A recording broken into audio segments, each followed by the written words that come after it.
Welcome to the Successful Invisible Podcast, Episode 5, Establishing Boundaries with Friends and Acquaintances. Welcome to the Successful Invisible. I'm your host, Janelle, a life coach with a niche in relationship coaching. I'm speaking to my professional ladies out there who are 35 plus and seeking their happily ever after, and are ready to embrace the challenge and journey of dating with more intentionality. Trigger warning, there is a bit of swearing involved. Today, we're going to explore the oftentimes unspoken topic of boundaries, specifically with friends and acquaintances, and understand what they may be revealing about you for your love life. This episode is perfect for anyone who has wondered about how to approach the establishment of boundaries with friends as an adult, needs some insights or examples about friendship they currently have where boundaries need to be established, the importance of having boundaries in place even when you're not in a relationship, and understand the reason why I believe having unclear boundaries with friends can lead to problems with future romantic partners.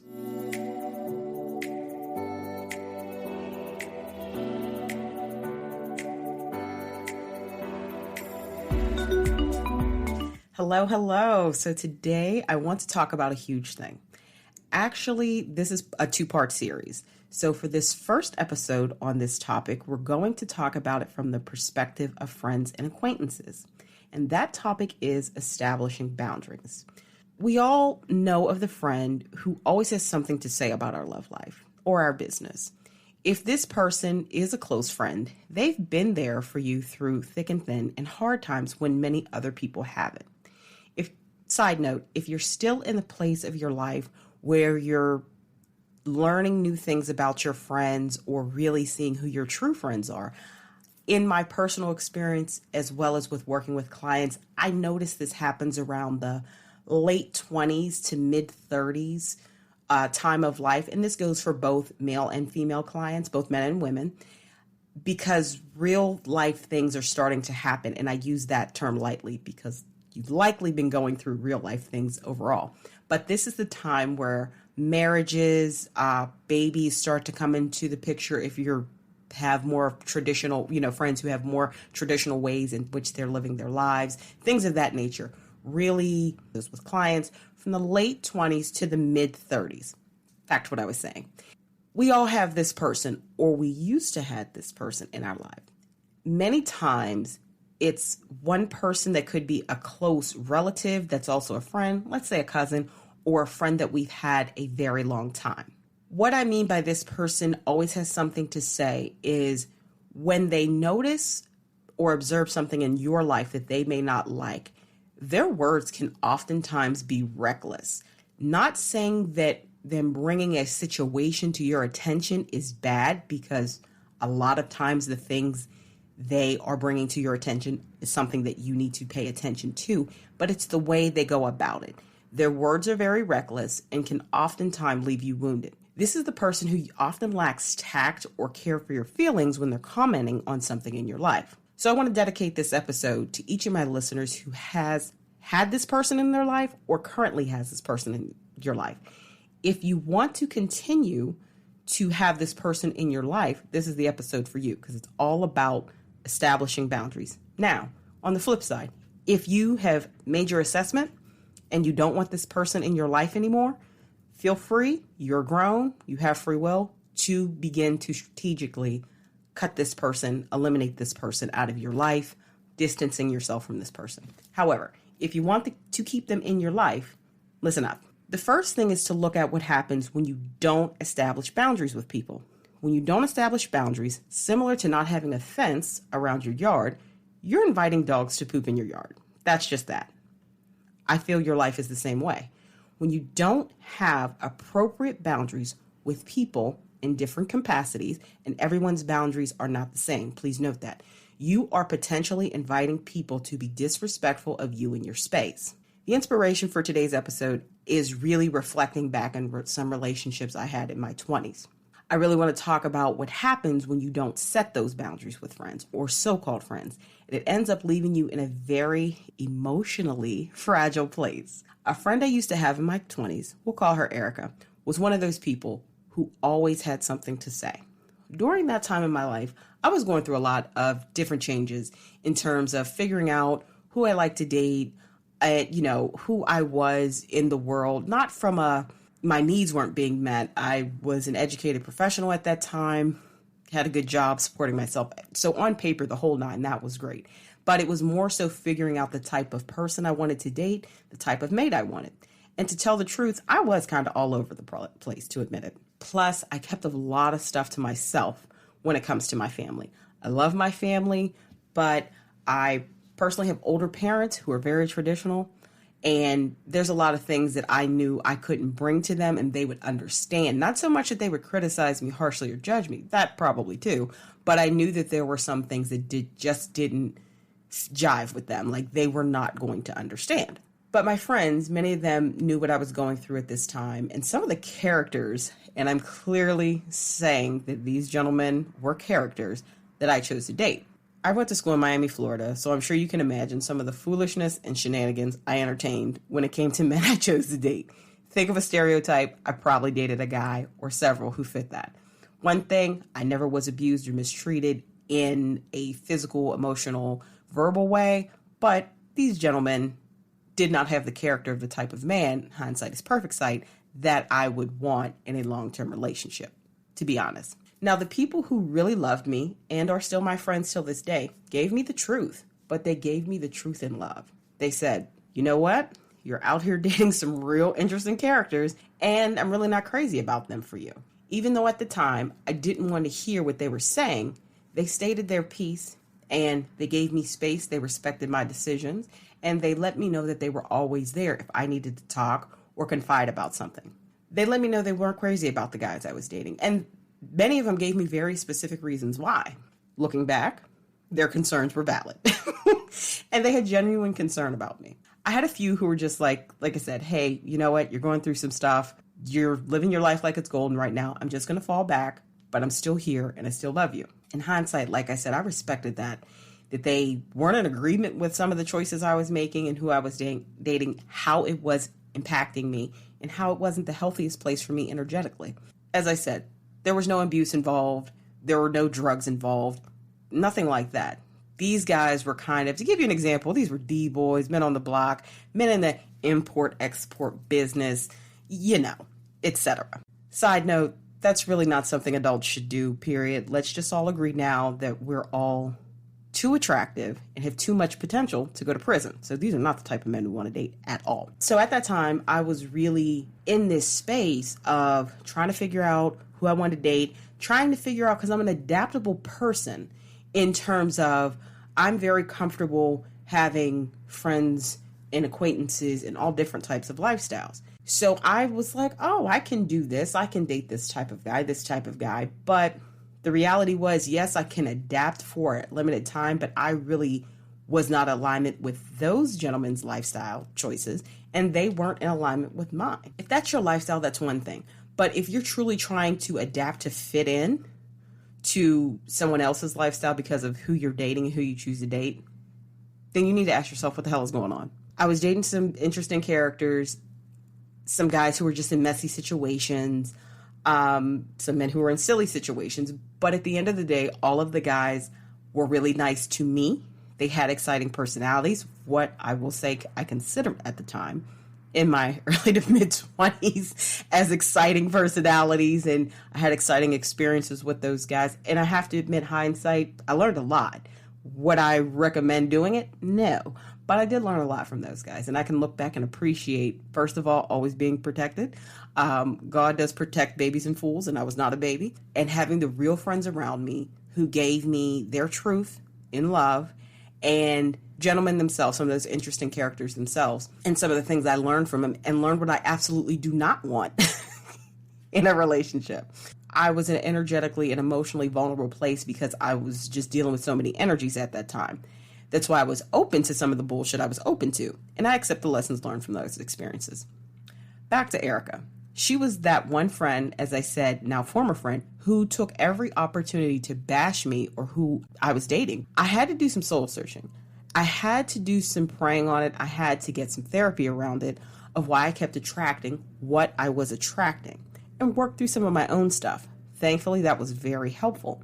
No, it didn't happen overnight, but it did work because I did the work. I was able to cut those relationships off and move on.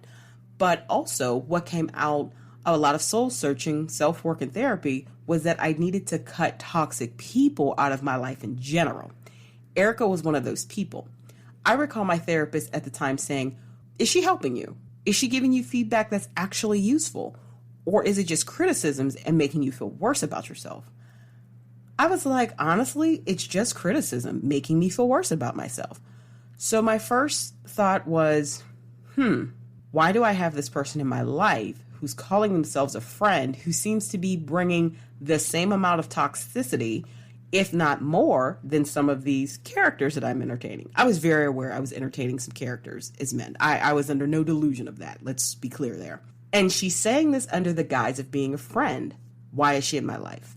Of course, I had many different options at that point of how I wanted to handle it. But in the end, I chose to let that go.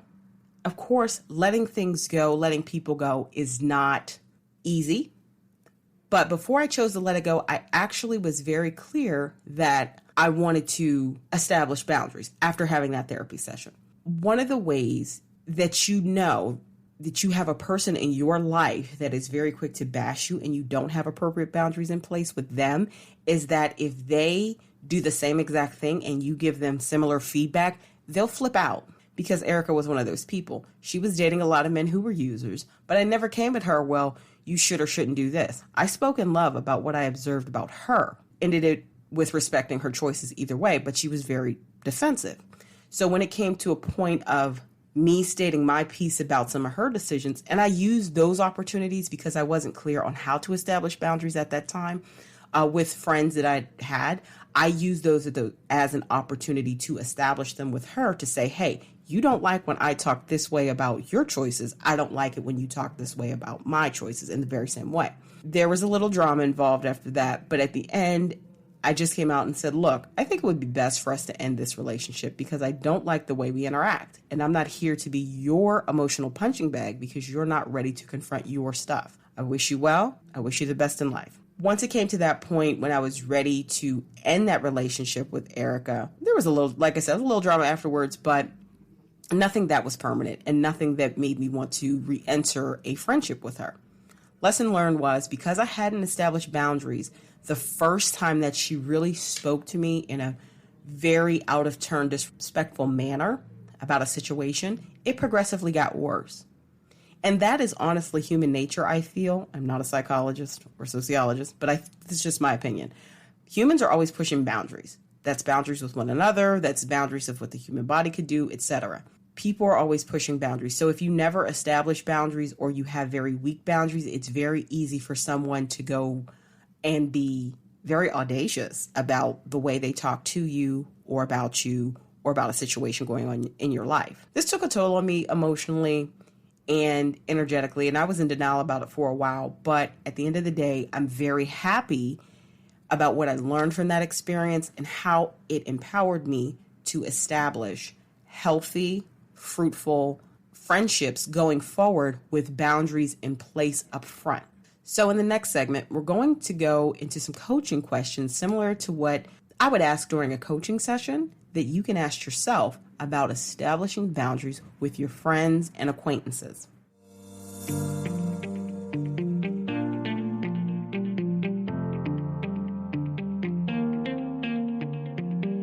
Welcome to the Questions for Reflection segment. Now let's take a deep dive into some inquiring questions that can help you learn more about yourself and establishing boundaries you currently have in your life with friends and acquaintances. Remember, this is the interactive portion of the episode, and you can click on the link in the show notes to download the worksheet with all of the questions and exercises that will allow you to follow along by recording your responses. If you've already downloaded the worksheet for previous episodes, then the worksheet for this episode has already been emailed to you. Question 1. What are your major boundaries when it comes to dating? especially with friends and acquaintances. But I also want you to think of this in terms of what are your boundaries in general as an adult that you have in place with people. Feel free to also brainstorm a little bit on coworkers, because I know that can be a very gray area for some people. Question 2. What are the boundaries you have in place in your personal daily life with the other people in your life? So this is really with, like I said, friends and acquaintances. Do you allow people to speak about you in a certain way? Do you understand how much you reveal? Those are all boundaries. Do you have them? Question 3. Might it be useful to reflect upon and revise your boundaries? So for the second question, if you can't really think of any concrete boundaries you have, or even blurry boundaries you do have, this may be the time to revise them, or establish them, I should say. Question 4. How do you define your personal boundaries? What does that look like? Question 5. What does your ideal friendship look like within the context of someone honoring and respecting your boundaries?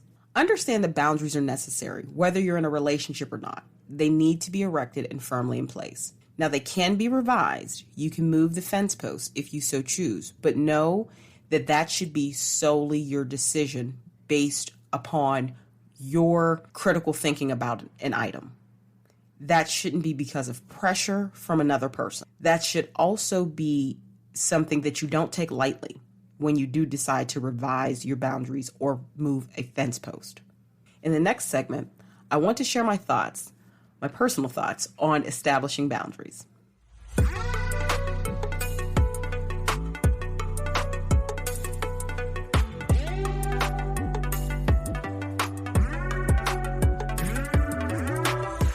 Welcome to the Just My Thoughts segment of the episode. This is where I give you just my thoughts, my personal thoughts as Janelle, a person, not Janelle, the coach. These are in no way meant to impact anyone's feelings. These are just my thoughts, and I feel gives you all a greater sense of who I am.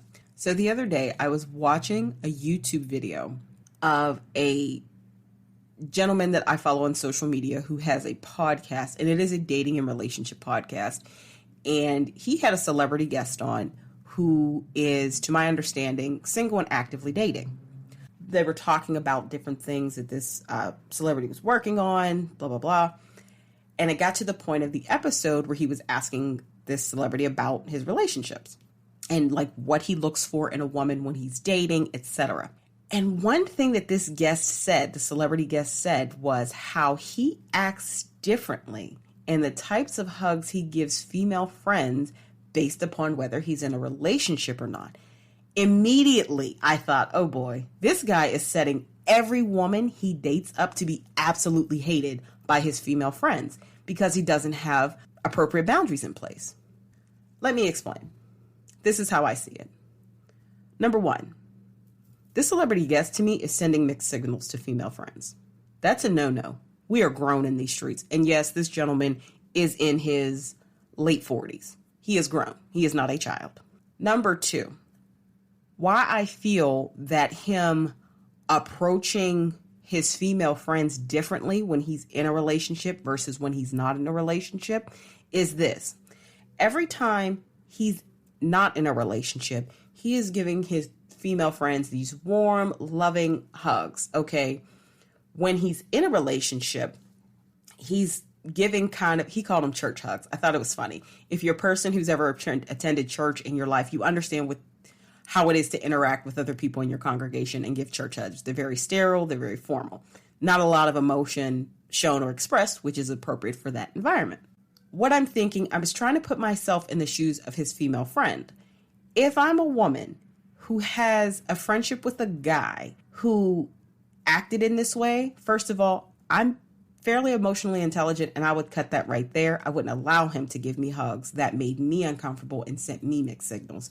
Number 1. But if I was one of his female friends and allowed it, I'm just saying, if I allowed it, what I would feel every time he got in a relationship is there's a part of him that is taken away from me that I am used to having, the loving, warm part of him, a portion of it anyway. And if I secretly like him, that's going to make it even worse. So by default, I'm going to hate any woman he dates. I don't care who she is. And I thought about it and I felt it was very reckless of him to have that behavior. It also is why I believe boundaries need to be in place if you're in a relationship or not. He shouldn't be giving his female friends certain types of hugs that would be confused for the type of affection of a lover's hug anyway. If he had the right boundary in place to very clearly delineate, this is a personal space that's only available for my romantic partner, and this is the space on the other side of this line, this is a space that is available for my friends, he would never have problems with anyone he dated, and he would never send mixed signals. That's why it's very important to have boundaries in place, regardless of if you're in a relationship or not. When you change your behavior based upon when you're in a relationship, and I'm sure many people have heard someone say, either to them or another person, you act different when you're with someone. That's what they're talking about. It may be something that you do subconsciously, you behave a little different, but if you are behaving different, this is a wake-up call to observe how you're behaving in the first place with your friends when you're not in a relationship. You probably shouldn't be doing some of the things you're doing. I want to illustrate this in a different way.